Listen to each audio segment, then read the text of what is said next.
Sir 21ஆம் தேதி முதல் 10 நாட்களுக்கு தொடர்ந்து 10 நாட்களுக்கு 3000 கன அடி தண்ணீரை திறந்து விட சொல்லி உத்தரவு வந்திருக்கு. இந்த உத்தரவை நீங்க எப்படி பாக்குறீங்க? இந்த உத்தரவு தமிழ்நாடு, கர்நாடகம் இவங்க எல்லாம் பார்த்து ரெண்டு பேரும் டேபிள்ல வச்சுதான் பார்த்துருக்காங்க. நேரடியா போய் பார்த்ததா தெரியல. நேரடியா இருக்கிறதுனோட விவரங்களை வச்சுதான் அவங்க முடிச்சிருக்காங்களே தவிர நேரடியா சென்ட்ரல் வாட்டர் ரிசோர்சஸ் செக்ரட்டரி சசிகுமாரும் பார்க்கல, தமிழ்நாட்டு அதிகாரிகளும் பார்க்கல, கர்நாடக அதிகாரிகள் சொன்னதை வச்சுதான் பண்ணிருக்காங்கன்னு சொல்றதுனால கொஞ்சம் சந்தேகம் வருது. சந்தேகம் இல்லைன்னா கூட இவ்வளவு தூரம் சுப்ரீம் கோர்ட்லயே கொடுத்ததுனால இதுக்கு ஒரு நம்பகத்தன்மை இருக்குங்கிறத நம்ம எடுத்துட்டா கூட இந்த 3000ங்கிறது ரொம்ப குறைச்சல் தான். தொடர்ந்து 10 நாளைக்கு கொடுக்குறேன்னு சொல்றதுனால அவங்க கிட்ட தண்ணி இருக்குங்கிறத நம்ம புரிஞ்சுக்க முடியுது.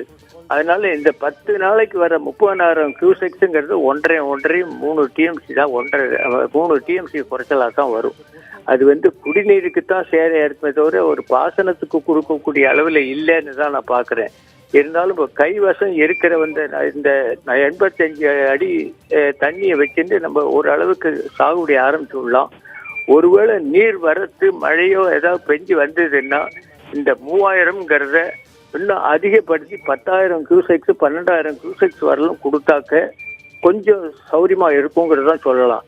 ஏன்னா இது சரியான அளவு அவங்களே சொல்றாங்க பாருங்க, இதோட நீரின் தன்மை அதெல்லாம் துல்லியமா கணிக்கிறதுக்குள்ள வசதி இல்லாததுனால இதை சொல்றாங்க.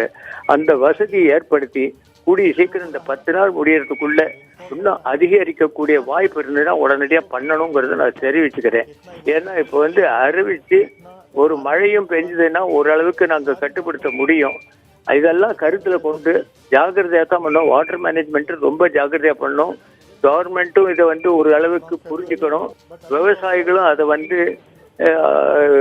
கோஆபரேட் பண்ணி அவங்களோட நல்ல விதத்துல செயல்பட்டா தான் நல்லா வரும். அதனால எல்லாரும் கவனமா இருக்கணுங்கிறத நான் மீண்டும் கேட்டுக்கிறேன். தயவு செஞ்சு இது சுப்ரீம் கோர்ட்ல மேலிட்டு அவங்க ஆர்டர் கொடுத்து 2 நாள் டிலே பண்றதுக்கு இன்னைக்கே இவங்க இந்த அத்தாரிட்டிஸே வச்சுட்டு சசிகுமார் அவர்களே கொடுத்துட்டாருங்கிறது அந்த அவங்களோட உத்தரவு பேர் தான் பண்ணியிருக்கோம் அப்படின்னே சொல்லியிருக்காங்க. அது கால தாமதத்தை தவிர்க்கிறதுக்காக கொடுத்துருக்காங்கன்னு நினைக்கிறேன். இந்த 3000ங்கிறத இந்த 10 நாளைக்குள்ள மறுபரிசீலனை செய்து ஒருவேளை மழை பெஞ்சு ஏதாவது நீர்வரத்து அதிகம் இருந்தா இதை அதிகரிக்கக்கூடிய வாய்ப்பை செய்து தரணும்னு நாளைக்கு சுப்ரீம் கோர்ட்ல இது சொல்லணும். அந்த காவிரி மேனேஜ்மெண்ட் போர்டுங்கிறத உடனடியாக அப்பாயின்ட் பண்ணுங்கிறதையும் 2 காயிண்ட்டையும் வலியுறுத்தி சொன்னாதான் நமக்கு ஒரு உத்தரவாதம் வருங்கிறத நான் வலியுறுத்தி சொல்றேன். அதை அவசியம் சொல்லணும்னு நான் எதிர்பார்க்கிறேன்.